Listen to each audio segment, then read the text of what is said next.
नमस्ते, प्रणाम।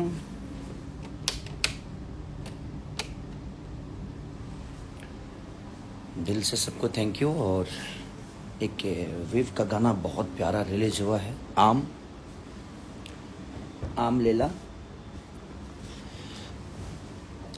आप लोग जितना कमेंट कर सकते हैं प्लीज़ करिए और लाइक करिए ताकि वो जल्दी से 1 नंबर पे पहुँचे।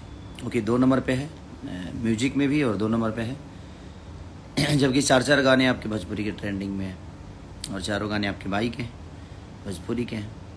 तो आप जितना कमेंट कर सकते हैं करिए, मैं आप सबका जवाब दूंगा पक्का। और लाइक करिए क्योंकि जोर लगाइए ताकि जल्दी से गद्दर 2 को पीछे करके ऊपर आए।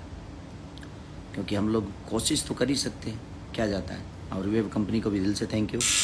ब्लू बीट से भी एक गाना बहुत प्यारा, मेरा फेवरेट गाना वो रिलीज़ हुआ था और बहुत प्यारा। करिए गए, हाँ बस आ ही रहा हूँ 2 मिनट। तो अपना प्यार और आशीर्वाद दीजिए। एक स्पीड रिकॉर्ड से मेरा गाना रिलीज़ हुआ था, बहुत प्यारा, सेंटर पर एंटर रहा था। तो ऐसे ही प्यार और आशीर्वाद देते रहिए। कोशिश है अभी थोड़ा सा सिनेमा में इधर लगा हूँ लगातार, थोड़ा सा अभी बेहतर कुछ किया जाए, बस कोशिश यही है। तो ढेर सारा प्यार और आशीर्वाद के साथ हमारे दिनेश जी को भरिए, हमारी वेव कंपनी के मालिक दिनेश जी को और आम लेला को, और सबको प्यार आशीर्वाद दीजिए। Thank you so much, love you all. फटाफट जल्दी से कमेंट करिए, सच बोल रहा हूँ, प्लीज़ कमेंट करिए और लाइक करिए।